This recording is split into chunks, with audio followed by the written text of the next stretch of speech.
ఇప్పుడు సంతోషంగా ఉందారా మీకు? వీడి రాజకీయాలు కొట్లాట్లే ఇంతవరకు తీసుకొచ్చాయి. ప్రాణానికి ఏదైనా ప్రమాదం జరుగుంటే నా పరిస్థితి ఏంటి?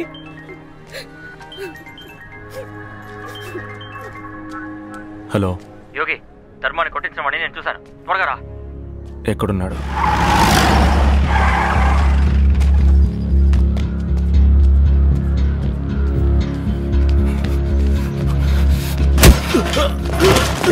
వదిలేవయ్యా, ఏదో నీ గురించి తెలియక చేశాడు. టీవీలో పేపర్లో నిన్నటి నుంచి నీ గురించి న్యూస్ కదా. విషయం తెలిసి డబ్బులు గుంజుదాని వచ్చాడు. మీ తమ్ముడేం తక్కువ తినాడా? ఇతన్ని వీళ్ళ మనుషుల్ని కుమ్మొదిలిపెట్టాడు. అప్పు తీసుకున్న అమ్మాయిని తప్పుగా మాట్లాడేందుకు నేనే వీడిని కొట్టాను. నేను కొట్టిన దాంట్లో తప్పుంటే ఆ రోజే వీడి స్టేషన్కి వచ్చి కంప్లైంట్ ఇచ్చి ఉండేవాడు. సరే సరే సరే వదిలేవయ్యా. కాంప్రమైజ్ చేసుకుంటే ఇద్దరికి మంచిది కదా. కమా, ఇద్దరు చేతులు కలుపుకోండి. ఏంటి, తీసుకున్న డబ్బుకి పనిచేస్తున్నావా? కేసు పెట్టి ఆడిని లోపలేకుండా నాతో రాజీ మాట్లాడుతున్నావు? కేసు పెడతా. ముందు కొట్టింది నువ్వు కదూ? అలానే కేసు పెడతా. యోగి, నువ్వు ఇప్పుడు ఎమ్మెల్యే క్యాండిడేట్వి. నీ మీదే కేసు పెట్టనా? పెట్రా, కానీ ఆడిని కొట్టినందుకు పెట్టకు. అది నాకు అసహ్యం. నిన్ను కొట్టి ఎలాడదీస్తానో దానికి కేసు పెట్టు. పెడతావా?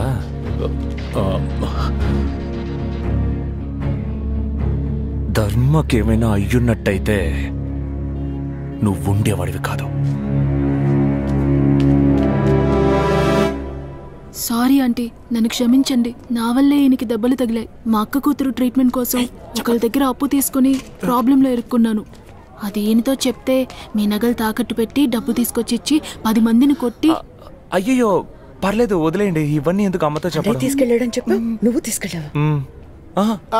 ఆ ఫ్రూట్స్ ఇవ్వండి. అయ్యో, ఇవి ఫ్రూట్స్ కాదు, నాటుకోడి. ఏ, నువ్వు అనుకుంటున్నట్టు కాదు, ఇది నిజంగానే నాటుకోడి. బయట కొట్లో కొనుక్కొచ్చాను. అయ్యగారు అపార్థం చేసుకుంటారని ఆ రోజు కోపడ్డాను. నువ్వు అలా చేసి ఉండకూడదు. సరే వదిలే.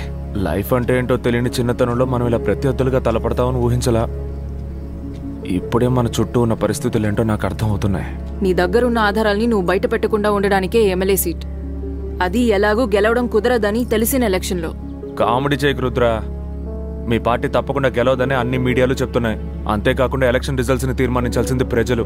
మన చేతిలో ఏం లేదు. ఏం మాట్లాడుతున్నావు? ఇప్పుడు మనిద్దరికి ప్రజల్లో 50-50 ఛాన్సెస్ ఉన్నాయి, ఒప్పుకుంటాను. కానీ అది కాక నా వెనక గవర్నమెంట్ డబ్బు ఉన్నాయి. అనవసరంగా నువ్వు ఓడిపోకూడదని నేను అనుకుంటున్నాను.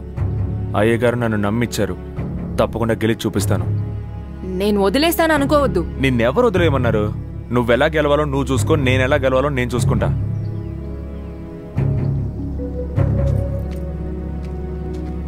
అయినా మన ఇద్దరి మధ్య రాజకీయాలు వేరు, పర్సనల్ వేరు. దాన్ని దీన్ని మిక్స్ చేయకూడదు. అర్థమైందా? అవును, నన్ను మించి గెలవడానికి నీ దగ్గర అంతే ఉంది. నిజం ఉంది. ఇప్పుడెవరు కామెడీ చేస్తున్నారు? రాజకీయాల్లో నిజమా? నిజమైన రాజకీయము చేయొచ్చు. అందరికీ నమస్కారం. పాదరసం ఫ్యాక్టరీలో పెద్ద కుంభకోణం చేశాడని మా ఎక్స్ మినిస్టర్ భానుమూర్తి మీద అపోజిషన్ వాళ్ళు ఆరోపణ చేశారుగా.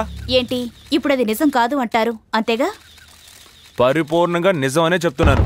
సొంత పార్టీ వాళ్ళు చేసిన తప్పుని మీడియా ముందు ఒప్పుకున్న మొదటి వ్యక్తి మీరే అయి ఉంటారు. ఒప్పుకోవడం మాత్రమే కాదు, తొలగించిన వ్యర్థాలని తొలగించినట్టు ఆయన ఇచ్చిన సర్టిఫికేట్ కాపీ. ఈ ఆధారంతో పోలీసులు ఆయన మీద యాక్షన్ తీసుకోవాలని నేను కంప్లైంట్ ఇచ్చిన ఎఫ్ఐఆర్ కాపీ ఇది. తప్పు చేయని వాళ్ళంటూ ఎవ్వరూ ఉండరు. ఒకవేళ అలా చేయాల్సి వస్తే దాన్ని మనం ఎలా ఫేస్ చేస్తున్నాం అనే దాన్ని బట్టి మనం ఏంటో నిరూపించుకోగలం. ఈ విషయాన్ని బయటికి చెప్పాలన్న నాకు సీట్ ఇచ్చి ఎమ్మెల్యేని చేయాలనుకునే నా పార్టీ నిజాయితీ ఏంటో మీరు ప్రజలు అర్థం చేసుకోవాలి. నేను ఎమ్మెల్యేగా సెలెక్ట్ అయ్యానంటే ఫ్యాక్టరీ చుట్టుపక్కల ఉన్న స్థలాన్ని శుభ్రపరిచి ప్రజలకి పరిహారం ఇప్పిస్తారని మాటిస్తున్నాను. ఉంటానండి. నమస్కారం. నమస్కారం. నమస్కారం. బాపట్ల నియోజకవర్గపు క్యాండిడేట్ యోగి తన సొంత పార్టీ వ్యక్తే కుంభకోణం చేశాడని కంప్లైంట్ ఇవ్వగా మాజీ మంత్రి భానుమూర్తిని పోలీసులు అరెస్ట్ చేశారు. ప్రశాంతంగా ఉండండి, సరేనా?